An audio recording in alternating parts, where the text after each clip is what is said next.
Hello दोस्तों, कैसे हो आप सब लोग। स्वागत है आप सभी का अपने इस प्यारे से चैनल के ऊपर। तो आज हम कर रहे हैं मिरेकल सीरीज डे 25 की शुरुआत। मिरेकल सीरीज में हम लोग 45 डेज के अंदर आपका पूरा सिलेबस खत्म करने वाले हैं। अभी हम कर रहे हैं Newton's laws of motion and this is the last class of Newton's laws of motion. देखो, वैसे तो हमने सब कुछ डिस्कस कर लिया। मैंने आपको स्टेप बाय स्टेप ये भी बता दिया कि किस तरीके से न्यूटन्स लॉज ऑफ मोशन जो है उसकी प्रॉब्लम्स को सॉल्व किया जाता है। बट स्टिल हम जितनी ज़्यादा डिफरेंट सिनेरियोज के अंदर न्यूटन्स लॉज ऑफ मोशन को अप्लाई करेंगे उतना हमारी अंडरस्टैंडिंग बेटर होती चली जाएगी। एंड क्योंकि ये एक बहुत ही ज़्यादा इंपॉर्टेंट टॉपिक है जो कि आपके पूरे फिजिक्स के अंदर काम आने वाला है, तो इसमें मैं और कुछ सिनेरियोज आपके साथ में डिस्कस करना चाहूँगा इस क्लास के अंदर। राइट, तो हम बात करेंगे टू ब्लॉक्स एंड फ्रिक्शन के बारे में, जो कि बहुत ही ज़्यादा कॉमन है। बहुत ज़्यादा वैरायटी ऑफ क्वेश्चन इसके ऊपर आपको मिलेंगे एंड और भी ढेर सारी प्रॉब्लम्स, ढेर सारी सिचुएशंस हम देखेंगे जहां पर आप न्यूटन्स लॉज ऑफ मोशन को अप्लाई करके प्रॉब्लम्स को सॉल्व कर सकते हो। हमारी ये जो सीरीज है इसका टारगेट क्या है, आपका फियर ऑफ फिजिक्स रिमूव करना। क्योंकि आपका डर अगर खत्म हो गया तो आप बोर्ड्स का एग्जाम भी फोड़ सकते हो, नीट का एग्जाम भी फोड़ सकते हो, जेईई मेंस का एग्जाम भी फोड़ सकते हो। आपको जिस एग्जाम के लिए इस सीरीज को यूज करना है, कंटेंट वाइज आप इस सीरीज को यूज कर सकते हो। इससे बाहर कुछ भी नहीं पूछा जाएगा। लेकिन मेरा मकसद है आपका फिजिक्स का डर दूर करना, वो मैं करके रहूंगा। राइट, तो शुरुआत करते हैं आज के वीडियो की। राइट, तो टू ब्लॉक प्रॉब्लम का मतलब क्या है, आपका एक ब्लॉक है बी, इसके ऊपर एक और ब्लॉक रखा हुआ है ए। दोनों ब्लॉक्स के बीच में भी आपको फ्रिक्शन गिवन होता है और जो नीचे वाला ब्लॉक है और टेबल जिस पर रखा गया है उसके बीच में भी आपको फ्रिक्शन गिवन हो सकता है। ऊपर वाले ब्लॉक के ऊपर भी फोर्स लगाया जा सकता है, नीचे वाले ब्लॉक के ऊपर भी फोर्स लगाया जा सकता है। अब नॉर्मली जो आपसे क्वेश्चन पूछा जाता है उसमें पूछा जाता है कि बताओ फोर्स की मैक्सिमम वैल्यू कितनी होगी कि ये दोनों ब्लॉक्स साथ साथ मूव करें। अब आप यहां पर सोचोगे कि यार अगर हम फोर्स ऊपर वाले ब्लॉक के ऊपर लगाएंगे तो ऊपर वाला ब्लॉक मूव करेगा, ये तो समझ में आता है। बट नीचे वाले ब्लॉक के ऊपर तो कोई फोर्स ही नहीं लगाया जा रहा, तो नीचे वाला ब्लॉक कैसे मूव करेगा। तो यहां पर नीचे वाले ब्लॉक के मोशन के लिए रेस्पॉन्सिबल होगा फ्रिक्शन। यस, आज तक आपको लगता है कि फ्रिक्शन हमेशा मोशन को अपोज करता है। इस प्रॉब्लम के अंदर आपका मोशन को सपोर्ट करता हुआ नजर आएगा फ्रिक्शन। कैसे? जैसे ही आप इस ऊपर वाले ब्लॉक के ऊपर फोर्स लगाओगे तो ये स्लाइड करना चाहेगा और इसको रोकने के लिए फ्रिक्शन लगेगा बैकवर्ड डायरेक्शन में। बट इसकी रिएक्शन जो होगी वो डाउनवर्ड ब्लॉक के ऊपर लगेगी, नीचे वाले ब्लॉक के ऊपर, यानी कि उसके ऊपर same amount of friction force जो है वो फॉरवर्ड डायरेक्शन में लगेगा। तो अब आपको समझ में आ गया कि ऊपर वाला ब्लॉक तो चलो हम फोर्स लगा रहे हैं इसलिए मूव कर रहे हैं, बेसिकली उसके ऊपर लगने वाला फ्रिक्शन तो उस मोशन को अपोज कर रहा है। बट नीचे वाला ब्लॉक क्यों मूव कर रहा है, दोनों को साथ साथ मूव करवाना है ना, तो नीचे वाला ब्लॉक क्यों मूव करेगा। अब आपको समझ में आ गया कि नीचे वाले ब्लॉक को मूव करवाएगा उसके ऊपर फॉरवर्ड डायरेक्शन में लगने वाला फ्रिक्शन। सिमिलरली आपको नीचे वाले ब्लॉक के ऊपर फोर्स दिया जा सकता है और उस केस में आप पूछोगे कि बताओ ऊपर वाला ब्लॉक क्यों मूव कर रहा है, उसके ऊपर तो कोई फोर्स ही नहीं लगाया जा रहा। तो आपका आंसर होगा बिकॉज ऑफ फ्रिक्शन। तो यहां पर आपको पहली बार यह समझ में आया कि फ्रिक्शन हमेशा मोशन को अपोज नहीं करता। बहुत सारे केसेस ऐसे हैं जहां पर फ्रिक्शन इवन नेसेसरी होता है मोशन के लिए। राइट, जैसे मैंने पहले भी आपको बताया था कि हम लोग पैदल चल ही इसीलिए पाते हैं क्योंकि हमारे और ग्राउंड के बीच में फ्रिक्शन अवेलेबल है। तो अब यहां पे बहुत सारी प्रॉब्लम्स आपसे पूछी जा सकती है, तो अपन प्रॉब्लम बाय प्रॉब्लम इस सिचुएशन को डिस्कस करते हैं। आपसे पूछा गया है कि find maximum horizontal force on A, ऊपर वाले ब्लॉक के ऊपर, so that blocks move together. यानी कि हम लोग क्या कर रहे हैं, इसके ऊपर फोर्स लगा रहे हैं, मान लो एफ फोर्स हमने लगाया है और हम लोग इस फोर्स की मैक्सिमम वैल्यू जानना चाहते हैं ताकि ये दोनों ब्लॉक्स साथ साथ मूव करें। यानी कि हमें ब्लॉक ए को और ब्लॉक बी को एज अ कंबाइंड सिस्टम यहां पर क्या करना है, अज्यूम करना है। तो ब्लॉक ए और बी इन दोनों को as a system, as a whole a system आप कंसीडर करोगे तो जो फ्रिक्शन है वो इंटरनल फोर्स हो जाएगा। फ्रिक्शन जितना इसके ऊपर लग रहा है बैकवर्ड डायरेक्शन में, उतना का उतना इसके ऊपर लग रहा है फॉरवर्ड डायरेक्शन में। दोनों एक दूसरे के इक्वल एंड अपोजिट है, तो ओवरऑल सिस्टम के लिए ये इंटरनल फोर्सेस हो जाएंगे, इनको आप नेग्लेक्ट कर सकते हो। तो आप देख रहे हो यार यहां पर तो ए की फोर्स लग रहा है। राइट, तो आप लिखोगे ए प्लस बी दोनों के लिए आपको ए का मास दे रखा है कितना, 5 किलोग्राम, और बी का मास दे रखा है 10 किलोग्राम। तो टोटल मास कितना हो जाएगा, 5 + 10 मल्टीप्लाइड बाय जो भी इनका एक्सेलरेशन होगा दैट इज ए, और इस एक्सेलरेशन को सपोर्ट करने वाला ए की फोर्स प्रेजेंट है दैट इज एफ, तो यहां से एक्सेलरेशन की वैल्यू कितनी आ जानी चाहिए, एफ डिवाइडेड बाय 15 मीटर पर सेकंड स्क्वायर आ जानी चाहिए। तो अगर ये दोनों ब्लॉक्स साथ साथ मूव करेंगे तो जो फोर्स एफ आपने लगाया है उसके लिए जो एक्सेलरेशन की वैल्यू होगी वो एफ डिवाइडेड बाय 15 मीटर पर सेकंड स्क्वायर होगी, राइट। अब देखो यहां पर जिस ब्लॉक के ऊपर कोई भी फोर्स नहीं लगाया जा रहा ना, उसके ऊपर केवल और केवल फ्रिक्शन ही है जो कि रिस्पॉन्सिबल है उसकी मोशन को करवाने के लिए, और फ्रिक्शन जो है ना उसकी मैक्सिमम वैल्यू होती है, वो उससे ज़्यादा नहीं हो सकता। तो फिर अपन हमेशा ऐसी प्रॉब्लम्स के अंदर स्टेप नंबर 1 तो आपको समझ में आ गया ना कि हमें पहले दोनों ब्लॉक्स को कंबाइंड सिस्टम की तरह ट्रीट करना है और देखना है कि अगर वो दोनों साथ साथ मूव करेंगे तो उनका एक्सेलरेशन कितना होगा। फिर सेकेंड स्टेप, हमेशा अपनों को उस ब्लॉक को पकड़ना है जिसके ऊपर हम फोर्स नहीं लगा रहे। तो यहां पर हम लोग बी के ऊपर फोर्स नहीं लगा रहे, तो अपन बी की मोशन को डिस्कस करेंगे। तो हम देखेंगे बी के लिए, बी का मास कितना है 10 किलोग्राम और उसका एक्सेलरेशन कितना है, अगर दोनों साथ साथ मूव करेंगे तो एक्सेलरेशन हो जाएगा ए, और केवल और केवल एकमात्र फोर्स है जो कि इस एक्सेलरेशन को सपोर्ट कर रहा है, दैट इज फ्रिक्शन। अब फ्रिक्शन जो है उसकी मैक्सिमम वैल्यू होती है, क्या होती है मैक्सिमम वैल्यू, कि फ्रिक्शन आपका हमेशा या तो लेस देन होगा या इक्वल होगा किसके, म्यू मल्टीप्लाइड बाय एन के। और एन यहां पर आपको कौन सा वाला नॉर्मल फोर्स लेना है, जिन दो सरफेसेस की आप बात कर रहे हो, तो आप ए और बी के कांटेक्ट की बात कर रहे हो, तो यहां पे नॉर्मल फोर्स कौन सा लेना है, जो बी के द्वारा ए के ऊपर लगाया जा रहा है और जो ए के द्वारा बी के ऊपर लगाया जा रहा है, राइट। तो यहां पर जो नॉर्मल फोर्स हो जाएगा उसकी वैल्यू हो जाएगी 10A, ये लेस देन इक्वल्स टू हो जाएगा म्यू, म्यू कितना दे रखा है आपको 0.4, और ए और बी के बीच में लगने वाला जो नॉर्मल फोर्स हो जाएगा वो ए के वेट के इक्वल हो जाएगा, राइट। जैसे ए के ऊपर डाउनवर्ड डायरेक्शन में फोर्स लग रहा है, ए का weight that is 50 newton, and upward direction में एक फोर्स लग रहा है नॉर्मल फोर्स, तो नॉर्मल फोर्स भी कितना हो जाएगा आपका 50 न्यूटन हो जाएगा, और हमें ये वाला नॉर्मल फोर्स लेना है। अगर हम टेबल वाली सरफेस लेते तो हम टेबल और ब्लॉक के बीच में लगने वाला नॉर्मल फोर्स लेते, तो गलतियां मत करना है। ये क्वेश्चन इसलिए ही डिफिकल्ट माने जाते हैं क्योंकि यहां पर छोटी छोटी गलतियां होने के बहुत ज्यादा चांसेस है, अदरवाइज इन क्वेश्चंस में कुछ भी नहीं है, राइट। चलो तो 0.4 हमारा कोफिशिएंट ऑफ फ्रिक्शन हो गया, और नॉर्मल फोर्स हो गया हमारा कितना 50 न्यूटन। तो यहां से एक्सेलरेशन की जो वैल्यू है, मैक्सिमम जो वैल्यू है एक्सेलरेशन की, वो कितनी आ रही है 4 divided by 10, 5 into 4 20 divided by 10, यानी कि less than equals to 2 metre पर सेकेंड स्क्वायर। तो आपका एक्सेलरेशन जो होगा वो डेफिनेटली, अगर दोनों ब्लॉक्स को आपको साथ साथ मूव करवाना है तो लेस देन 2 मीटर पर सेकेंड स्क्वायर होना चाहिए, क्योंकि इससे ज्यादा एक्सेलरेशन जो है वो आपका फ्रिक्शन फोर्स प्रोड्यूस नहीं कर पाएगा। यानी कि जिस ब्लॉक के ऊपर केवल फ्रिक्शन लग रहा है वो इससे ज्यादा एक्सेलरेशन के साथ में मूव नहीं कर सकता। तो बी का एक्सेलरेशन हमने फाइंड आउट कर लिया, इससे ज्यादा एक्सेलरेशन से वो मूव नहीं कर सकता। तो अगर आपको साथ साथ मूव करवाना है तो एक्सेलरेशन, अब एक्सेलरेशन को आपने निकाला था जो ऊपर वाली कंडीशन थी f डिवाइडेड बाय 15, तो ये ज्यादा से ज्यादा कितना हो जाना चाहिए 2 मीटर पर सेकेंड स्क्वायर हो जाना चाहिए। यानी कि f की ज्यादा से ज्यादा वैल्यू कितनी हो जानी चाहिए 30 न्यूटन हो जानी चाहिए। यानी कि आप 30 न्यूटन या इससे कम फोर्स लगाओगे तो ही ये दोनों ब्लॉक्स जो हैं वो साथ साथ मूव करेंगे।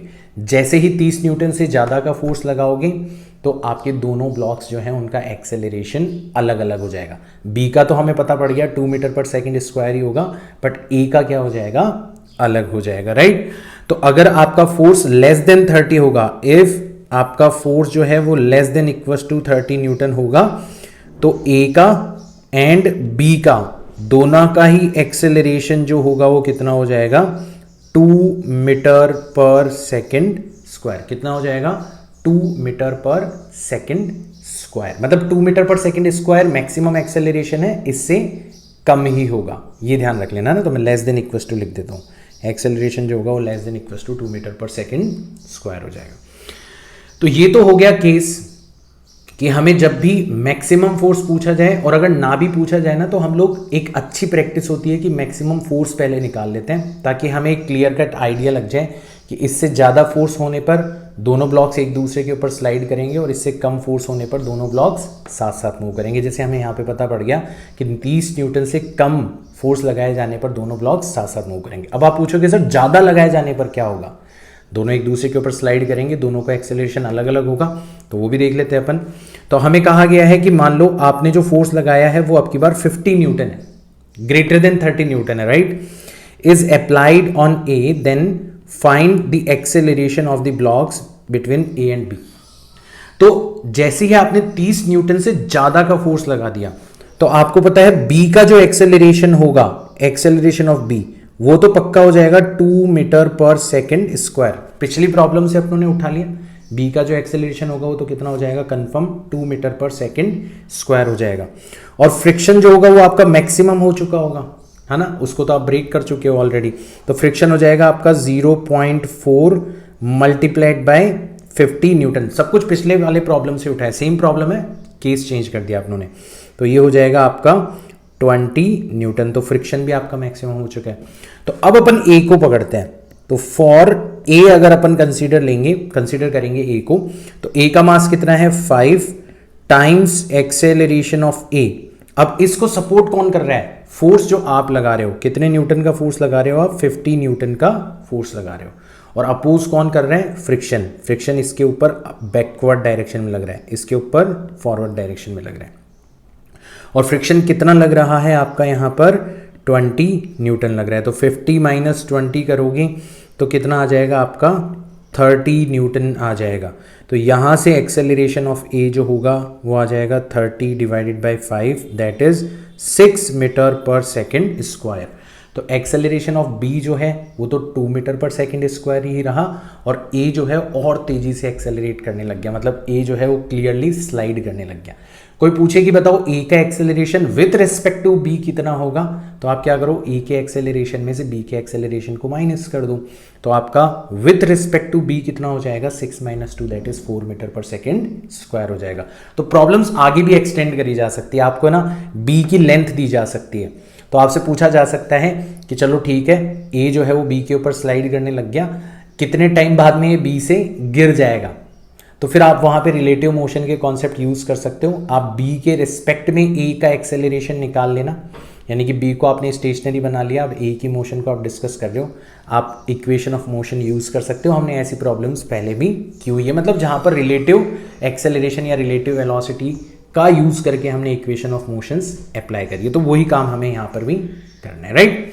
तो ये तो काम हो गया कि हमने फोर्स लगाया है हमारे ऊपर वाले ब्लॉक के ऊपर, एंड ऑब्वियसली हमने ये महसूस किया है कि ऊपर वाले ब्लॉक के ऊपर हम बहुत ज़्यादा फोर्स नहीं लगा सकते, क्योंकि ऊपर वाले ब्लॉक के ऊपर हल्का सा फोर्स लगाने पर ही दोनों ब्लॉक्स जो हैं वो एक दूसरे के ऊपर स्लाइड करने लग जाते हैं। आपने डे टू डे लाइफ में भी एक्सपीरियंस किया होगा।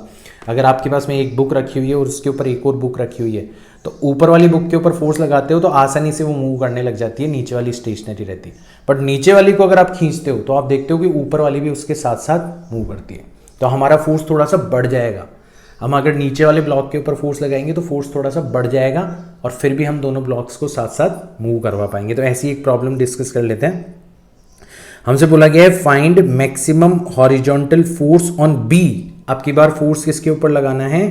बी के ऊपर लगाना है, सो दैट ब्लॉक्स मूव टुगेदर। दोनों ब्लॉक्स एक दूसरे के साथ साथ मूव कर रहे हैं।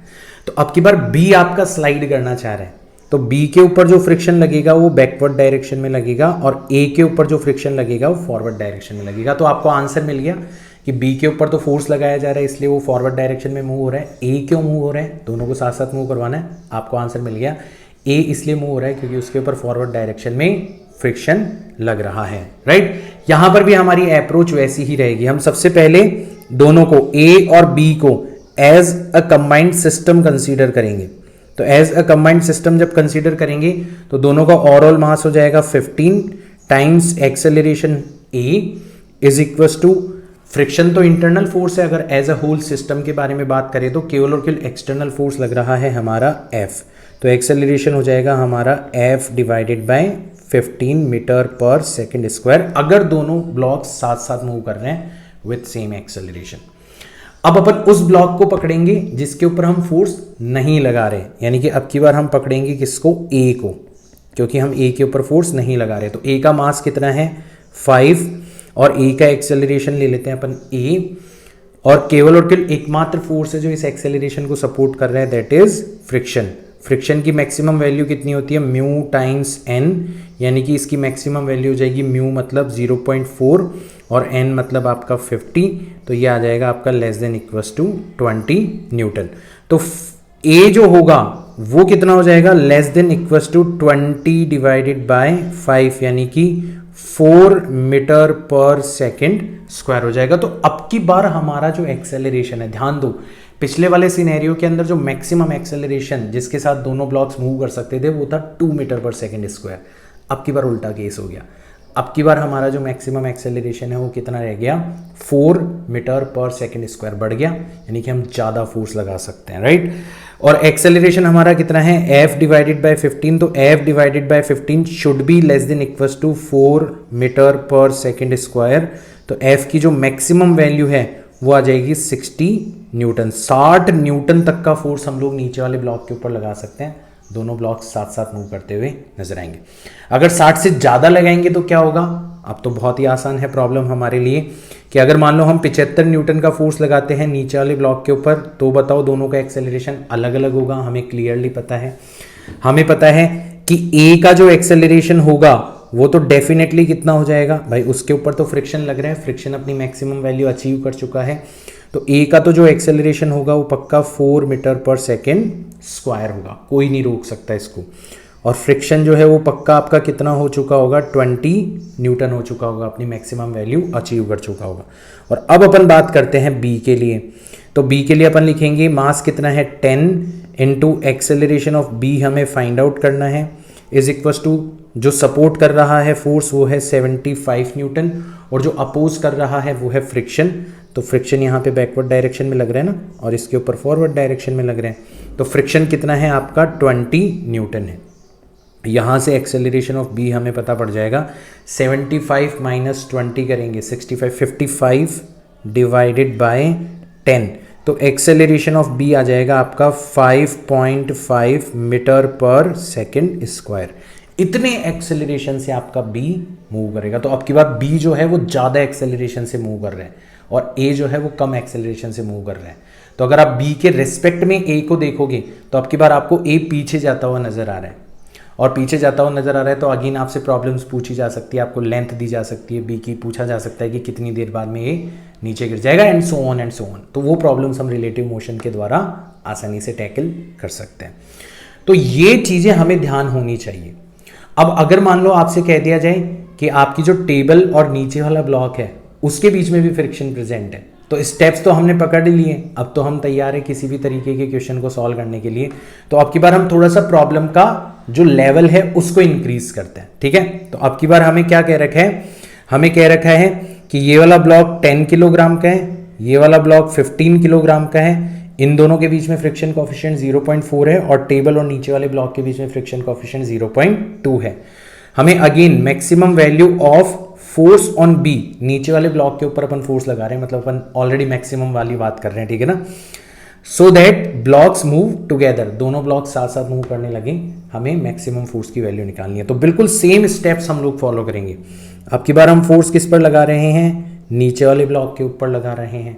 अब जो नीचे वाला ब्लॉक है उसके ऊपर दो तरीके से फ्रिक्शन लगेगा, एक तो फ्रिक्शन लगेगा बैकवर्ड डायरेक्शन में इसके और टेबल के बीच में, ठीक है, तो ये हो जाएगा आपका फ्रिक्शन F1, और एक फ्रिक्शन लगेगा ए और बी के बीच की सरफेस के कारण, दैट इज F2। दोनों ही बैकवर्ड डायरेक्शन में लगेंगे क्योंकि दोनों की छोड़ के आगे बढ़ना चाह रहे हैं, दोनों को छोड़ के आगे बढ़ना चाह रहे हैं, और साथ साथ मूव करवा रहे हो। तो ए क्यों फॉरवर्ड डायरेक्शन में मूव कर रहा है, क्योंकि ए के ऊपर फॉरवर्ड डायरेक्शन में फ्रिक्शन F2 क्या कर रहा है, वर्क कर रहा है। यहां तक की बात आ गई समझ में। तो अगेन शुरुआत हम करेंगे as a whole for A plus B, दोनों को कंबाइंड सिस्टम यहां पर कंसीडर करेंगे। अब यहां पे एक गलती मत करना बच्चों कि आपका जो F2 वाला फ्रिक्शन है ना वो तो इंटरनल है, ए के ऊपर लग रहा है फॉरवर्ड डायरेक्शन में, बी के ऊपर लग रहा है बैकवर्ड डायरेक्शन में, as a whole system consider करोगे तो दोनों एक दूसरे को कैंसिल आउट कर जाएंगे।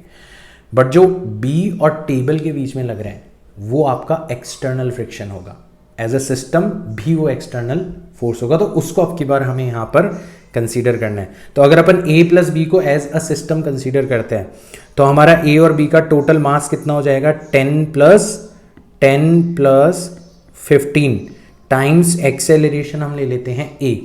एक्सेलरेशन को सपोर्ट कर रहा है फोर्स एफ और एक्सेलरेशन को अपोज कर रहा है आपका फोर्स माइनस F1। ये आपका एक्सेलरेशन हो जाना चाहिए। तो यहां से एक्सेलरेशन की वैल्यू आ जाएगी F माइनस F1। अब F1 की ज़्यादा से ज़्यादा वैल्यू कितनी हो सकती है, F1 की ज़्यादा से ज़्यादा वैल्यू हो सकती है आपकी म्यू कितना दे रखा है आपको 0.2 मल्टीप्लाइड बाय n। अब की बार n हमें लेना है टेबल और ब्लॉक बी के बीच में लगने वाला नॉर्मल फोर्स, और वो हम लेंगे तो हमें ए और बी दोनों का मास कंसीडर करना पड़ेगा।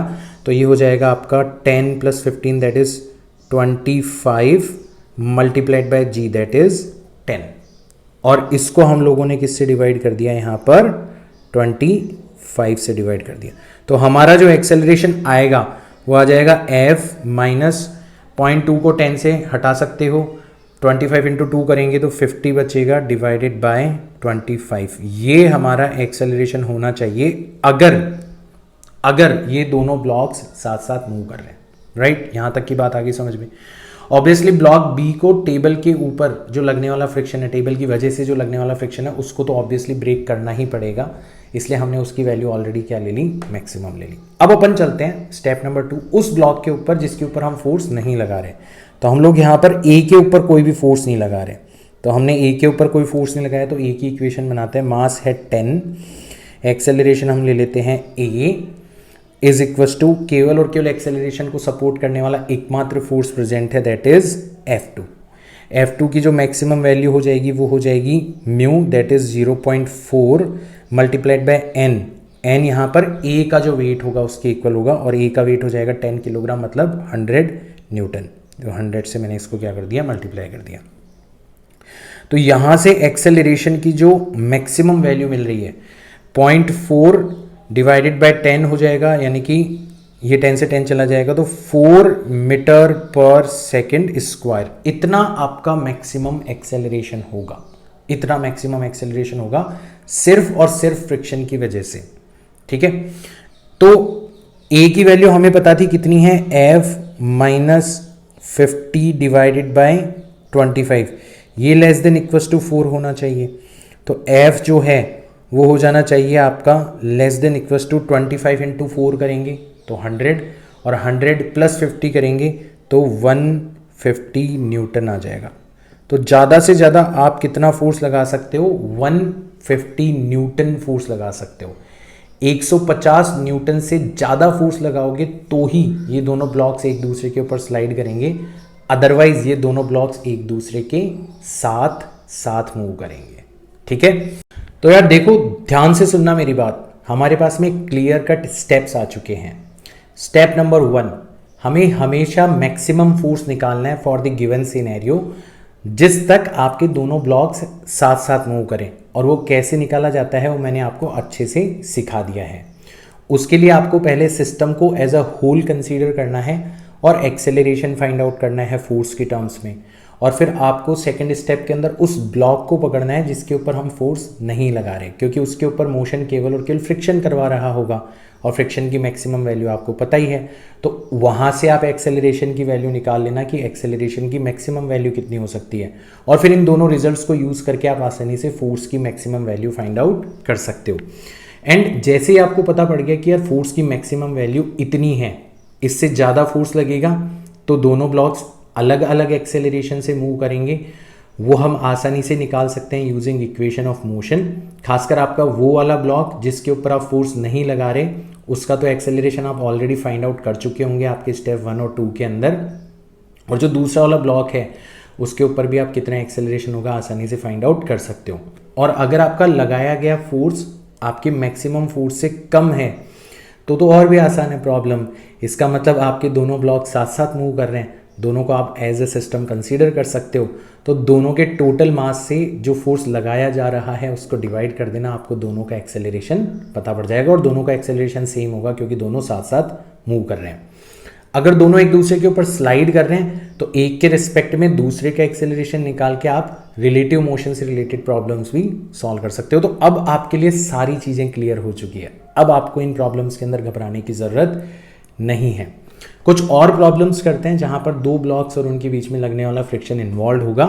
जैसे ये वाली प्रॉब्लम, हमें कहा गया है कि स्टैटिक कॉफिशिएंट ऑफ फ्रिक्शन जो है वो 0.3 है फॉर ऑल दी सरफेसेस, मतलब इन दोनों के बीच में भी और इन दोनों के बीच में भी, राइट। एम ए दे रखा है 50 किलोग्राम, एम बी दे रखा है 70 kilogram, maximum value of C so that system remains in equilibrium. तो बेसिकली ये क्वेश्चन वैसा ही हो गया जैसा हम लोग करते चले आए हैं, बट यहाँ पर थोड़ी सी चीज़ें कॉम्प्लेक्स हो गई क्योंकि यहाँ पर मल्टीपल एक्सटर्नल फोर्सेस लग रहे हैं। मल्टीपल एक्सटर्नल फोर्सेस कैसे लग रहे हैं, जैसे सपोज करो इस वाले ब्लॉक के ऊपर टेंशन फोर्स लग रहा है, दैट इज टी। घूम फिर के यही वाली स्ट्रिंग जो है वो कहाँ पर आ रही है, यहाँ पर आ रही है। घूम फिर के यही वाली स्ट्रिंग यहाँ पर आ रही है और यही वाली स्ट्रिंग यहाँ पर आ रही है। और अगर आपकी स्ट्रिंग मासलेस होती है, इनएक्सटेंसिबल होती है, तो थ्रू आउट टेंशन फोर्स की वैल्यू सेम रहती है। तो इस वाली पुली के ऊपर टेंशन टी इधर की तरफ लग रहा होगा, टेंशन टी इधर की तरफ लग रहा होगा, तो पक्का इसके ऊपर twice of T block B के ऊपर भी फॉरवर्ड डायरेक्शन के अंदर लग रहा होगा। और ये वाला जो फोर्स है, ये वाला फोर्स हो गया आपका टी डैश। और यहाँ पे अगर आप देखोगे इक्विलिब्रियम की कंडीशन में टी डैश जो होगा वो सी के वेट के इक्वल हो जाएगा, और सी का वेट कितना हो जाएगा आपका m इंटू जी। तो टी डैश की वैल्यू भी कितनी हो जाएगी, m इंटू जी। तो यहाँ पर mg फोर्स भी आपका एक्सटर्नली लग रहा है। तो सिचुएशन तो दो ब्लॉक्स को इन्वॉल्व करती हुई है, बट एक्सटर्नल फोर्सेज यहाँ पर बहुत ज़्यादा है। खैर फॉर्चुनेटली हमें दिया गया है कि आपका ओवरऑल सिस्टम इक्विलिब्रियम के अंदर है, और इक्विलिब्रियम के अंदर हम फोर्सेस को क्या कर सकते हैं, आसानी से बैलेंस कर सकते हैं। तो सबसे पहले, क्योंकि हमारा पूरा का पूरा सिस्टम ही इक्विलिब्रियम के अंदर है, तो for system A plus B as a whole अगर अपन देखें तो कौन कौन से फोर्सेस लग रहे हैं। फॉरवर्ड डायरेक्शन में फोर्सेस लग रहे हैं T plus 2t, that is 3 times T. Backward direction में आपका फोर्स लग रहा है mg। तो अपन फॉरवर्ड डायरेक्शन में लगने वाले फोर्सेस को बैकवर्ड डायरेक्शन में लगने वाले फोर्सेस से क्या कर देंगे, बैलेंस कर देंगे।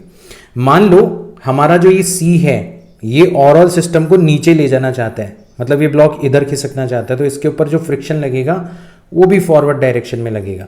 तो इसके ऊपर जो फ्रिक्शन लगेगा वो भी कौन सी वाली डायरेक्शन के अंदर लग रहा है, फॉरवर्ड डायरेक्शन के अंदर लग रहा है। तो ये फ्रिक्शन F हम ले लेते हैं। तो फ्रिक्शन भी हमारा हो गया फॉरवर्ड डायरेक्शन में। फ्रिक्शन कितना हो जाएगा, दोनों ब्लॉक्स का कंबाइंड मास यानी कि 50 प्लस 70 दैट इज 120, ये दोनों का ओवरऑल मास हो गया, multiplied by g that is 10, है ना, and multiplied by mu. Mu कितना दे रखा है आपको, 0.3 दे रखा है, तो ये हो जाएगा 0.3। तो ये फॉरवर्ड डायरेक्शन में लगने वाले फोर्स हो गए। कौन कौन सा, ये वाला टेंशन फोर्स, ये वाला ट्वाइस ऑफ टेंशन और ये वाला फ्रिक्शन फॉरवर्ड डायरेक्शन में लग रहा है। और इनको बैलेंस करने वाला जो बैकवर्ड डायरेक्शन में फोर्स लग रहा है वो केवल एकमात्र फोर्स है, दैट इज mg। तो यहाँ पर अपन यहाँ पर बैलेंस करवा देंगे, तो ये हो जाएगा m मल्टीप्लाइड बाय g की वैल्यू अपनों ने रख दी दैट इज 10। यहाँ तक की वैल्यू समझ में आ गई। तो यहाँ पे आप देख रहे हो कि 3 टाइम्स t जो होगा वो किसके इक्वल हो जाएगा, 0.3 को 10 से मल्टीप्लाई करेंगे तो 3 बचेगा, यानी कि ये हो जाएगा आपका 360 is equals to 10 times m। हमें m की वैल्यू फाइंड आउट करनी है। तो अब हमें अगर टेंशन की वैल्यू पता पड़ जाए तो हम लोग फाइंड आउट कर सकते हैं। तो अब हम क्या करते हैं, किसी एक अकेले ब्लॉक को कंसीडर करते हैं यहाँ पर, तो ज़्यादा आसान रहेगा अगर हम A को कंसीडर करें, है ना। उसके ऊपर केवल और केवल एकमात्र फ्रिक्शन फोर्स लग रहा होगा। तो A के लिए आप लिखोगे A का मास कितना है 50। खैर अपन इक्विलिब्रियम की बात करें तो फोर्सेस को बैलेंस करना है, तो A के ऊपर कौन कौन से फोर्स लग रहे हैं, ठीक है। अगर आपका ब्लॉक B इधर की तरफ स्लाइड हो रहा है तो B के ऊपर बैकवर्ड डायरेक्शन में फ्रिक्शन लगेगा, और बैकवर्ड डायरेक्शन की जो रिएक्शन होगी वो A के ऊपर लगेगी, A के ऊपर इस डायरेक्शन के अंदर फ्रिक्शन लगेगा, ठीक है। तो यहां पर हम लोग ये ध्यान रखेंगे कि A के ऊपर जो फ्रिक्शन लग रहा है वो इस पर्टिकुलर डायरेक्शन के अंदर लग रहा है। तो ए के ऊपर यहाँ पर केवल और केवल दो फोर्सेस लग रहे हैं। एक तो लग रहा है आपका tension force that is T, और ये किससे बैलेंस हो रहा है, आपके फ्रिक्शन फोर्स के द्वारा। और फ्रिक्शन फोर्स कितना हो जाएगा, coefficient of friction 0.3 multiplied by A का mass that is 50 multiplied by gravitational acceleration that is 10। तो ये 0.3 को 10 से मल्टीप्लाई करोगे तो 3 बचेगा, और उसको 50 से मल्टीप्लाई करोगे तो टी की वैल्यू आ जाएगी आपकी 150 न्यूटन। काम आसान हो गया। तो 10 टाइम्स एम जो होगा वो हो जाएगा 150 multiplied by 3 that is 450 plus 360 that is 810 Newton. तो यहाँ पे m की वैल्यू आ जाएगी 810 डिवाइडेड बाय 10, इससे कैंसिल आउट हो जाएगा 81 किलोग्राम। तो जो C का मास है वो ज़्यादा से ज़्यादा 81 किलोग्राम हो सकता है। इससे ज़्यादा मास होगा तो फिर स्लाइडिंग स्टार्ट हो जाएगी, पूरा का पूरा सिस्टम मूव करने लगेगा। C नीचे जाने लगेगा, B इसके साथ में जाने लगेगा, A आगे की तरफ जाने लगेगा, और इसी को कंसीडर करते हुए हमने सारे के सारे फ्रिक्शन फोर्सेस यहाँ पर लिए हैं। यहाँ तक की बात आ गई समझ में। तो देखो, दिखने में प्रॉब्लम बहुत ही ज़्यादा कॉम्प्लिकेटेड है, हो सकता है थोड़ी बहुत लेंदी भी लगे आपको, लेकिन अगर आप स्टेप बाय स्टेप एक एक चीज़ का ध्यान रखते हुए carefully Newton's laws of motion के अंदर जो कॉन्सेप्ट मैंने आपको सिखाए हैं उनको अप्लाई करते चले जाओगे ना, तो फिर आपका काम आसान हो जाएगा। फिर आपको इन प्रॉब्लम्स को सॉल्व करने से कोई भी नहीं रोक सकता। ये चीज़ आपको ध्यान में रखनी है। एक और क्वेश्चन करते हैं। हमें कहा गया है 2 ब्लॉक्स, मास m1 दे रखा है 4 किलोग्राम और m2 दे रखा है 6 किलोग्राम। ठीक है, तो ये m1 है, मैं लिख देता हूँ यहाँ पर, ये है आपका m1 और ये है आपका m2, are connected by a string of negligible mass passing over a frictionless pulley as shown in figure. Diagram में दिख ही रहा है आपको। The coefficient of friction between the block m1 and horizontal surface is 0.4। तो इसके और इसके बीच में फ्रिक्शन आपको गिवन है। When the system is released mass m1 and m2 start accelerating. ठीक है, फ्रिक्शन होने के बाद में भी नहीं रोक सकते, दोनों एक्सेलरेट होना स्टार्ट हो जाता है। What additional mass m should be placed over m1 so that m1 plus m slide with a uniform speed। अब यूनिफॉर्म स्पीड को पकड़ो। मैंने बताया था जैसे ही आपको कहा जाए कि यूनिफॉर्म स्पीड प्रेजेंट है, इसका मतलब सिस्टम आपका इक्विलिब्रियम के अंदर है। तो हमने सबसे पहले इस कीवर्ड को पकड़ा कि आपका सिस्टम जो है वो किसके अंदर है, इन इक्विलिब्रियम। ये एक हमें खास बात पता पड़ गई। इसका मतलब अपन ओवरऑल सिस्टम के ऊपर जो फोर्सेस लग रहे हैं उनको क्या कर सकते हैं, यहाँ पर बैलेंस कर सकते हैं। बहुत ही आसानी से काम हो जाएगा हमारा, राइट। तो हम बैलेंस करते हैं यहाँ पर। तो m2 जो है वो कितना दे रखा है, 6 किलोग्राम। तो m2 के ऊपर जो फोर्स लग रहा है वो लग रहा है आपका 60 न्यूटन डाउनवर्ड डायरेक्शन में। तो स्ट्रिंग के अंदर जो टेंशन फोर्स T होगा वो भी कितना हो जाएगा आपका 60 न्यूटन हो जाएगा। तो इधर भी जो टेंशन फोर्स T होगा वो कितना हो जाएगा आपका 60 न्यूटन हो जाएगा। अब m1 और स्मॉल m इन दोनों का जो कंबाइंड मास है वो कितना हो जाएगा, m1 तो हो गया 4, तो 4 प्लस m हो जाएगा। तो जो बैकवर्ड डायरेक्शन में स्टैटिक फ्रिक्शन लग रहा है वो हो जाएगा 4 प्लस स्मॉल m। ये तो टोटल मास हो गया। इसको आपने 10 से मल्टीप्लाई कर दिया, ग्रेविटेशनल एक्सेलरेशन से मल्टीप्लाई कर दिया, और इसको आपने किससे मल्टीप्लाई कर दिया, म्यू से मल्टीप्लाई कर दिया। म्यू कितना दे रखा है आपको, 0.4 दे रखा है। तो ये हो जाएगा 0.4 को 10 से मल्टीप्लाई करोगे तो 4 टाइम्स 4 प्लस m न्यूटन। ये आपका फ्रिक्शन फोर्स हो जाएगा। ज़्यादा से ज़्यादा इतना फ्रिक्शन लग सकता है। और क्योंकि हमारा ओवरऑल सिस्टम इक्विलिब्रियम के अंदर है, इसका मतलब ये वाला फोर्स डेफिनेटली किसके बराबर होना चाहिए, 60 न्यूटन के बराबर होना चाहिए। तो आपने लिखा 4 plus m times 4 is equals to 60 newton, यानी कि 4 प्लस स्मॉल m जो हो जाएगा वो आ जाएगा 15। 60 को 4 से डिवाइड कर दिया तो फिर m की वैल्यू आ जाएगी 15 माइनस 4 दैट इज 11 किलोग्राम। तो 11 किलोग्राम का मास अगर आप इसके ऊपर रख दोगे तो आपका ओवरऑल नॉर्मल फोर्स इंक्रीज हो जाएगा। नॉर्मल फोर्स इंक्रीज होने की वजह से ओवरऑल फ्रिक्शन इंक्रीज हो जाएगा, और ओवरऑल फ्रिक्शन इंक्रीज होने की वजह से आपका सिस्टम जो कि पहले स्लाइड कर रहा था वो इक्विलिब्रियम के अंदर आ जाएगा। ऑप्शन नंबर 2 करेक्ट हो जाना चाहिए। दिखने में बहुत ही कॉम्प्लिकेटेड लग रही थी प्रॉब्लम, बट आपको पता चल गया कितनी आसान है। एक और क्वेश्चन करते हैं। हमें कहा गया है the coefficient of friction between an insect and a hemispherical bowl is mu, the radius of hemisphere is R, find the maximum height up to which the insect can crawl up. तो आपने देखा होगा ना कभी किसी कटोरे के अंदर किसी चींटी को चलते हुए देखा होगा, वो एक हाइट तक जाती है फिर फिसल जाती है।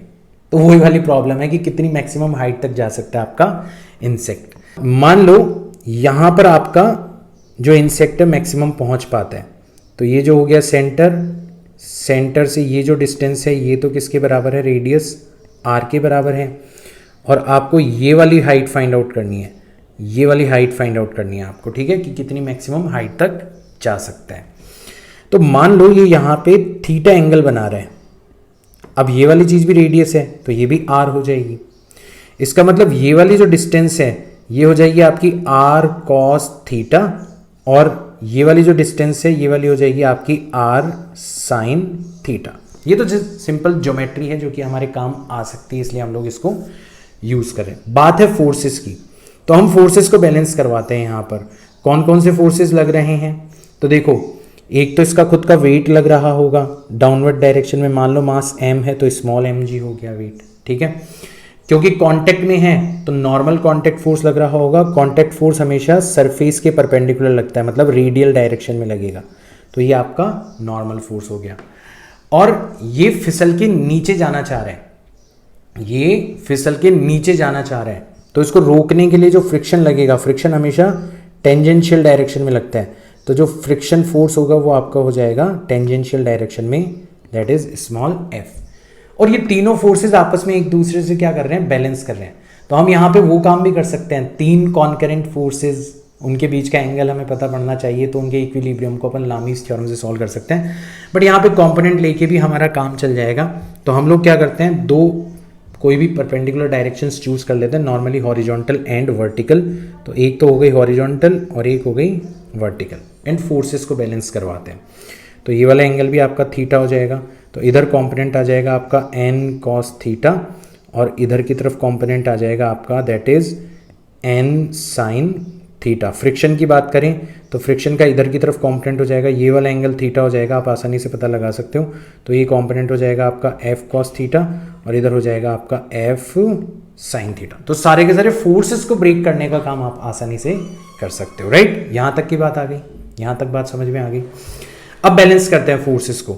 तो अगर आप हॉरिजॉन्टल फोर्सेस को बैलेंस करोगे तो आप देख रहे हो कि आपका जो f cos थीटा है वो किससे बैलेंस होते हुए नजर आ रहा है, आपको n sin थीटा से बैलेंस होते हुए नजर आ रहा है। f की जगह आप चाहो तो म्यू इंटू एन रख सकते हो, तो mu into N cos theta जो होगा वो n sin थीटा से बैलेंस होते हुए नजर आएगा। n से n चला गया तो आपका जो tan थीटा है वो कितना हो जाएगा, म्यू।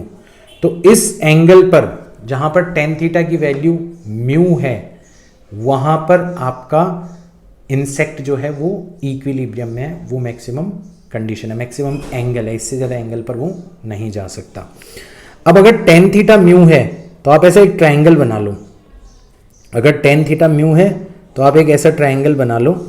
तो इस ट्राइंगल के अंदर अगर सपोज करो ये थीटा है तो परपेंडिकुलर हो जाएगा म्यू और ये हो जाएगा 1, तो आपका हाइपोटेनस हो जाएगा mu square plus 1 whole under root. तो आप चाहो तो साइन थीटा भी निकाल सकते हो, तो साइन थीटा हो जाएगा आपका mu upon root mu square plus 1, और चाहो तो आप कॉस थीटा भी निकाल सकते हो 1 upon root mu square plus 1। अब आप बोलोगे सर ये क्यों निकाल रहे हो आप, ये इसलिए निकाल रहे हैं क्योंकि हमें हाइट निकालनी है, और हमारी हाइट जो है वो हमें क्लियरली किसके इक्वल नजर आ रही है, आर में से हमने आर कॉस थीटा को क्या कर दिया, माइनस कर दिया, यानी कि कॉस थीटा की वैल्यू रखेंगे तो ये हो जाएगा आर तो कॉमन आ गया 1 minus 1 upon root mu square plus 1, ये हमारी मैक्सिमम हाइट होगी।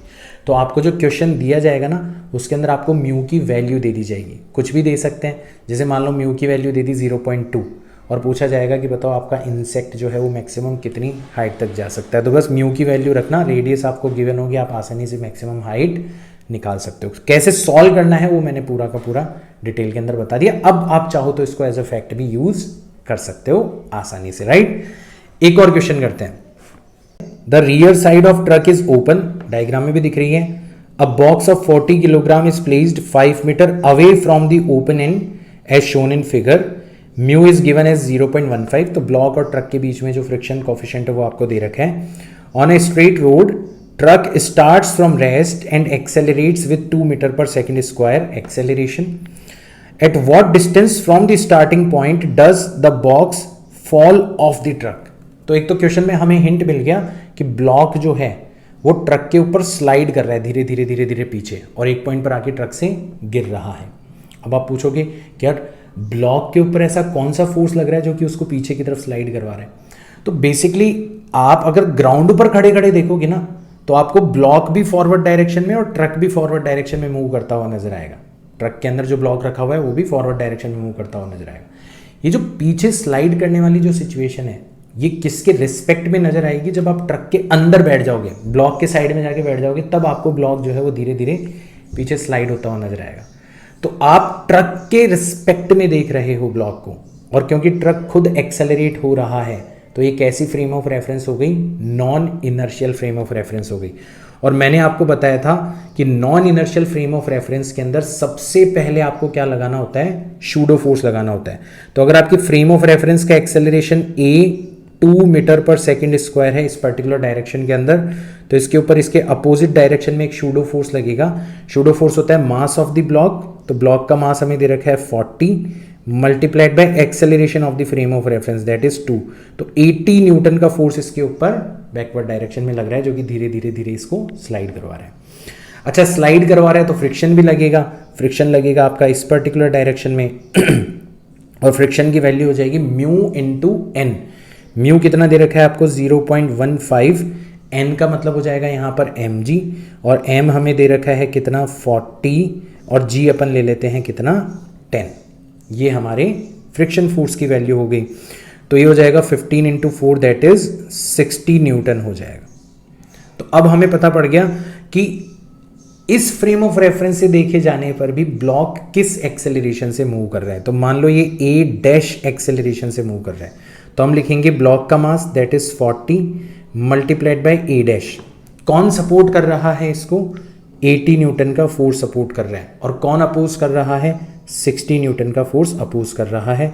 तो a डैश हो जाएगा आपका 80 minus 60 that is 20 divided bye 40। तो a डैश की वैल्यू हो जाएगी आपकी 1 डिवाइडेड बाय 2 मीटर पर सेकेंड स्क्वायर।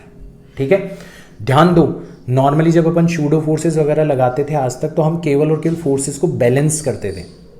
यहाँ पर even non inertial frame of reference से देखे जाने पर भी फोर्सेस बैलेंस नहीं हो रहे, तो भी हमें ब्लॉक पीछे की तरफ एक्सेलरेट होता हुआ नजर आ रहा है। ठीक है, अब हम यहाँ पर इक्वेशन ऑफ मोशन यूज कर सकते हैं। तो हमें डिस्टेंस कितनी ट्रेवल करवानी है? ट्रक से गिराने के लिए 5 मीटर की डिस्टेंस ट्रेवल करवानी है। ठीक है, और रेस्ट से स्टार्ट हो रहा है तो इनिशियल वेलोसिटी 0, फाइनल एक्सेलरेशन हमारा कितना है? a is equal to 1 divided by 2 metre पर सेकेंड स्क्वायर, है ना। और हमें टाइम पता लगाना है कि कितने टाइम के अंदर ये ट्रक से गिर जाएगा। तो सेकेंड इक्वेशन लग रही है s that is 5 is equal to u times t, वैसे भी 0 हो गया, हाफ एक्सेलरेशन हो गया आपका half multiplied by t square. ठीक है, तो यहाँ पे t स्क्वायर की जो वैल्यू है वो कितनी आ जाएगी? 5 इंटू 2 10 इंटू, तो ये आ जाएगा आपका t स्क्वायर की वैल्यू आ जाएगी।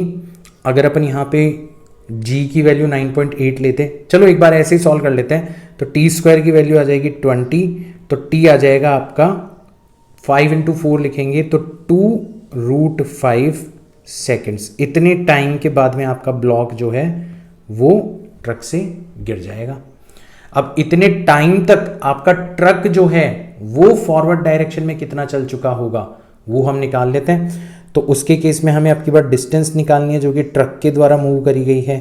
तो ये हो जाएगी u, तो u यहाँ पर भी अपन रेस्ट मान लेते हैं, रेस्ट से स्टार्ट हो रहे हैं, तो ut तो वैसे भी 0 हो गया, हाफ एक्सेलरेशन फॉरवर्ड डायरेक्शन में 2 मीटर पर सेकेंड स्क्वायर है मल्टीप्लाइड बाय टाइम का स्क्वायर दैट इज 20, तो 2 से 2 चला गया तो 20 मीटर। तो जहां पर ट्रक आपका स्टार्ट हुआ है वहां से 20 मीटर जब वो चल चुका होगा तब तक आपका ब्लॉक धीरे धीरे धीरे खिसकता खिसकता खिसकता ट्रक से गिर चुका होगा। ये आप आसानी से यहाँ पे फिगर आउट कर सकते हो। आसान प्रॉब्लम है, आसानी से करी जा सकती है। ये आपके एनसीईआरटी के अंदर गिवन है। एनसीईआरटी के अंदर भी बहुत अच्छे क्वेश्चंस गिवन होते हैं बच्चों, ध्यान रखना, छोटे छोटे क्वेश्चंस वहीं से बन के आते हैं आपके। और आगे चलते हैं। आपको कहा गया है इस प्रॉब्लम के अंदर, all surfaces are assumed to be frictionless, calculate the horizontal force F that must be applied so that M1 and M2 do not move relative to M3। ठीक है, यानी कि बेसिकली आपका जो सिस्टम है वो इक्विलिब्रियम में रहना चाहिए अगर आप इसको M3 के नज़रिए से देख रहे हो। अब M3 और ओवरऑल आपका सिस्टम जो है वो खुद एक्सेलरेट कर रहे हैं। अगर आप M1 plus M2 plus M3 को एज ए सिस्टम कंसिडर करोगे तो for as a system M1 plus M2 plus M3, तो आप देखोगे कि बाकी सारे फोर्सेस तो भले ही चलो इंटरनल है, लेकिन एक फोर्स यहाँ पे एक्सटर्नल है। तो आपका जो एक्सेलरेशन होगा कंबाइंड वो हो जाएगा F divided bye M1 plus M2 plus M3। अब क्योंकि आप M3 के नज़रिए से देख रहे हो जो कि खुद इस एक्सेलरेशन से मूव कर रहा है, मतलब non inertial frame of reference, तो आपको शूडो फोर्स लगाना पड़ेगा। तो अगर एक्सेलरेशन इस डायरेक्शन के अंदर है तो आपको M1 के ऊपर शूडो फोर्स लगाना पड़ेगा अपोजिट डायरेक्शन में। कितना? Mass of the block multiplied by acceleration. Acceleration हो जाएगा force divided by M1 plus M2 plus M3। Equilibrium में रखना है तो ये वाला फोर्स किससे बैलेंस हो रहा होगा? टेंशन फोर्स के द्वारा बैलेंस हो रहा होगा। और टेंशन फोर्स किसके द्वारा बैलेंस हो रही है? तो यहाँ पर टेंशन को देखोगे तो ये M2G के द्वारा बैलेंस हो रही। सारी कहानी आपके सामने आ गई। तो आप लिखोगे कि M1 multiplied by F upon M1 plus M2 plus M3, ये किससे बैलेंस हो रहा है? टेंशन। और टेंशन फोर्स कितनी है आपकी? M2 multiplied by G। तो F की जो वैल्यू है वो आ जाएगी M2 multiplied by M1 plus M2 plus M3 multiplied by G divided bye M1। ये आपका आंसर आ जाना चाहिए। यही आपसे पूछा गया था कि आपका हॉरिजॉन्टल फोर्स कितना हो ताकि ये साथ साथ चले। तो M1 plus M2 plus M3 multiplied by M2 multiplied by G divided bye M1। Option number 1 हमारा क्या हो जाना चाहिए? करेक्ट हो जाना चाहिए। एक और क्वेश्चन देखो, आपसे बोला गया है a block of mass M is in contact with the cart C as shown in figure. The coefficient of static friction between the block and the cart is mu. The acceleration alpha of the cart that will prevent the block from falling। ठीक है, तो अगर आपकी overall cart accelerate हो रही है तो non inertial frame of reference हो गई, तो हमारे ब्लॉक के ऊपर हमें इसके अपोजिट डायरेक्शन में m इंटू एल्फा इतना फोर्स लगाना पड़ेगा, that will be your pseudo force. अच्छा, दोनों कांटेक्ट में है तो आपका नॉर्मल फोर्स भी यहाँ पर लग रहा है, और बैलेंस करोगे तो नॉर्मल फोर्स आपका किसके बराबर आ जाएगा? m एल्फा के बराबर आ जाएगा। अब वैसे तो इसको mg की वजह से नीचे चला जाना चाहिए था, बट नॉर्मल फोर्स यानी कि फ्रिक्शन फोर्स भी यहाँ पर प्रोड्यूस होगा जो कि म्यू इंटू एन के इक्वल होगा, और n की वैल्यू कितनी है? m into alpha. तो mu into M into alpha किससे बैलेंस हो जाएगा? m इंटू जी से बैलेंस हो जाएगा। ठीक है, तो फ्रिक्शन जो है उसकी maximum value mu into M into alpha हो सकती है, जो कि किससे बैलेंस कर रहा है? आपका m g से बैलेंस कर रहा है। तो हम लिखेंगे f जो है वो less than equal to mu N होगा, यानी कि less than equal to mu M alpha होगा। और आप क्योंकि f को mg से बैलेंस कर रहे हो, आप f को mg से बैलेंस कर रहे हो, पूरा लिखना ताकि आप कंफ्यूज ना हो। तो आप लिखोगे कि आपका जो mg फोर्स है वो किसके बराबर हो जाना चाहिए? f। एंड f जो है वो definitely less than equal to किसके बराबर हो जाएगा? म्यू एम एल्फा के बराबर हो जाएगा। तो यहाँ से m से m चला गया, तो एल्फा जो है वो आ जाएगा greater than equals to, alpha will be greater than equals to g divided by, greater than equals to g divided by mu. ये आपका फाइनल आंसर आ जाना चाहिए। देखो कौन सा वाला ऑप्शन है? Alpha is greater than equals to g divided by mu. Option number 4 आपका करेक्ट हो जाना चाहिए। शूडो फोर्स प्लस फ्रिक्शन, इस तरीके के क्वेश्चंस आपसे पूछे जा सकते हैं। एक और क्वेश्चन देखो, a plank with a box on it at one end is gradually raised about the other end as the angle of inclination with the horizontal reaches 30 degree, the box starts to slip. तो हमें angle of repose given है एक तरीके से। तो हमें पता है कि एंगल ऑफ रिपोज जो होता है वो tan theta is equal to mu, इस रिलेशन से फाइंड आउट किया जा सकता है। तो हमें पता पड़ गया कि जो कोफिशिएंट ऑफ स्टैटिक फ्रिक्शन होगा म्यू एस, वो तो किसके बराबर हो जाएगा, सिंपली tan थीटा के बराबर हो जाएगा। थीटा हमें कितना दे रखा है 30 डिग्री, तो tan 30 डिग्री के बराबर हो जाएगा, दैट इज 1 डिवाइडेड बाय √3। और 1 डिवाइडेड बाय √3 की वैल्यू आप आसानी से फाइंड आउट कर सकते हो। तो ये हो जाएगी आपकी √3 डिवाइडेड बाय 3, यानी कि 1.732 डिवाइडेड बाय 3। कैलकुलेशन आसान हो जाएगी। तो ये आ जाएगा आपका लगभग 0.5, ठीक है, 5 बचेंगे 23, तो 0.57 के लगभग आ जाएगा, 0.57। तो ऑलमोस्ट इसको आप कितना लिख सकते हो, 0.6 लिख सकते हो, ठीक है, कर लोगे आराम से, ये तो कोई दिक्कत ही नहीं है। फिर उसके बाद में slides 4 meter down the plank in 4 second. अब यहां पे थोड़ा सा क्वेश्चन इंटरेस्टिंग हो गया। अब जब ये स्लाइड होने लगता है तो इसके ऊपर coefficient of kinetic friction work करने लगता है बेसिकली इसके ऊपर, राइट।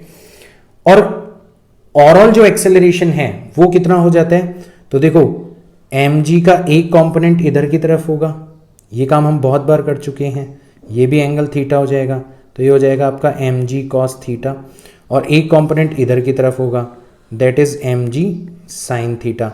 इसको रोकने के लिए फ्रिक्शन पीछे की तरफ लग रहा है, तो ये हो जाएगा आपका फ्रिक्शन स्मॉल f, और नॉर्मल फोर्स लग रहा है इस पर्टिकुलर डायरेक्शन के अंदर। यहाँ तक की बात आ गई समझ में। नॉर्मल फोर्स को बैलेंस कराओगे, एक्सेलरेशन के परपेंडिकुलर डायरेक्शन में फोर्सेस को बैलेंस करवा सकते हैं, तो नॉर्मल फोर्स हो जाएगा आपका mg cos थीटा, और जैसे नॉर्मल फोर्स आ गया तो फ्रिक्शन हो जाएगा आपका mu times mg cos theta. कितना हो जाएगा, mu times mg cos theta. तो अगर ये ओवरऑल इस डायरेक्शन के अंदर एक्सेलरेट कर रहा है तो आपका एक्सेलरेशन आ जाएगा g sin theta minus mu times g cos theta. ये आपका ओवरऑल एक्सेलरेशन आ जाएगा। यहां तक की बात आ गई समझ में, ठीक है। और थीटा हमें कितना दे रखा है, 30 डिग्री दे रखा है। 30 डिग्री होते ही ये स्लाइड करने लगता है। तो अब हम एक्सेलरेशन की वैल्यू निकालेंगे, कितनी आ जाएगी, g sin थीटा मतलब g divided by 2 minus mu times g cos theta, cos theta की वैल्यू हो जाएगी √3 डिवाइडेड बाय 2। तो ये आ जाएगा आपका g divided by 2 times 1 minus √3 times mu. ये आपके एक्सेलरेशन की वैल्यू आ जाएगी। अब यहां से हम लोग निकालेंगे, हमें कह रखा है कि 4 meter down the plank in 4 second, 4 second के अंदर ये 4 मीटर चल चुका होता है। तो s हमें दे रखा है 4 मीटर्स, डिस्टेंस हमें दे रखी है 4 मीटर्स, इनिशियली रेस्ट से स्टार्ट हो रहा है तो ut 0 हो जाएगा, हाफ at स्क्वायर लगाते हैं तो हाफ a, एक्सेलरेशन हमारा कितना है, g divided by 2 times 1 minus √3 multiplied by mu into time का स्क्वायर, तो 4 का स्क्वायर करोगे तो कितना आ जाएगा आपका 16 आ जाएगा, ठीक है। तो ये 4 से 16 चला गया और इस 4 से ये दोनों 4 चले गए, ठीक है। यहां तक की बात समझ में आ गई। तो 1 माइनस √3 म्यू जो है वो किसके बराबर आ गया, 1 डिवाइडेड बाय g यानी कि 1 डिवाइडेड बाय 10 यानी कि 0.1 के इक्वल आ गया। तो √3 म्यू जो है वो किसके इक्वल आ गया, 1 माइनस 0.1 दैट इज 0.9।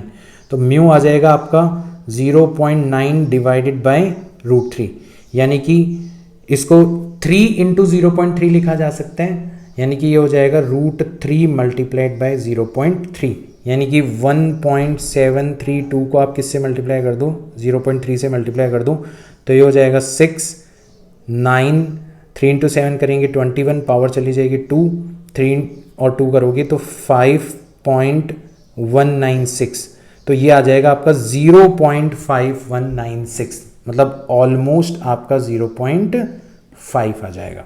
तो हमें पता पड़ गया कि हमारा जो कोफिशिएंट ऑफ स्टैटिक फ्रिक्शन है वो तो 0.6 होना चाहिए और जो कोफिशिएंट ऑफ काइनेटिक फ्रिक्शन है वो 0.5 होना चाहिए। ऑप्शन नंबर 3 हमारा क्या हो जाएगा, यहाँ पर करेक्ट हो जाएगा। अब देखो आप केवल और केवल ऑप्शंस को देखते ना तो भी इस क्वेश्चन को कर सकते थे। कैसे, हमें पता है कि कोफिशिएंट ऑफ स्टैटिक फ्रिक्शन जो होता है वो हमेशा कोफिशिएंट ऑफ काइनेटिक फ्रिक्शन से ज़्यादा होता है। इसका मतलब आपका ये वाला ऑप्शन तो करेक्ट हो ही नहीं सकता, इसमें कोफिशिएंट ऑफ स्टैटिक फ्रिक्शन कम दे रखे हैं, और ये वाला ऑप्शन भी करेक्ट नहीं हो सकता क्योंकि इसमें दोनों बराबर दे रखे हैं। ठीक है, तो ऑप्शन 1 और ऑप्शन 3 में से कोई एक करेक्ट होगा। तो हमने जब ये निकाला था ना कि हमारा कोफिशिएंट ऑफ स्टैटिक फ्रिक्शन 0.6 होगा, तभी हम आंसर टिक कर सकते हैं, हमें दूसरा निकालने की जरूरत नहीं है। आपको लगा होगा कि सर ये एग्जाम में आ गया क्वेश्चन तो इतना लेंथी क्वेश्चन हो जाएगा, करने की जरूरत ही नहीं है। मैं तो आपको समझाने के लिए पूरा करके बता रहा हूँ, अदरवाइज इसको करने की जरूरत नहीं है। आप आसानी से केवल और केवल जब कोफिशिएंट ऑफ स्टैटिक फ्रिक्शन निकालोगे, और वो आप बिना इक्वेशन के निकाल सकते हो, वो तो डायरेक्ट एंगल ऑफ रिपोज वाला फंडा लगाया है आपने। ठीक है, तो डायरेक्ट कर सकते हो इस क्वेश्चन को। ये उन बच्चों के लिए जो कि इस तरीके के क्वेश्चंस और इसका सॉल्यूशन देख के ये बोलने लग जाते हैं कि सर इतने बड़े क्वेश्चन थोड़ी ना आते हैं नीट के अंदर। आ सकते हैं, क्वेश्चन बड़ा है अगर आप पूरा सॉल्व करोगे तो, अगर आप स्मार्ट वर्क करोगे तो फिर ये क्वेश्चन बड़ा नहीं है। राइट, तो ऐसे और भी ढेर सारी प्रॉब्लम्स है जो कि आप सॉल्व कर सकते हो न्यूटन्स लॉज ऑफ मोशन के ऊपर। तो मैं तो आपसे यही कहूँगा कि आपके सारे के सारे हथियार आपके पास में हैं, ज़्यादा से ज़्यादा प्रॉब्लम्स के साथ लड़ने की कोशिश करो, क्योंकि जितनी ज़्यादा प्रॉब्लम्स के साथ आप लड़ोगे उतना ज़्यादा बेनिफिट आपको होगा। ठीक है, मैं मिलता हूँ आपसे नेक्स्ट वीडियो के अंदर, तब तक के लिए बाय।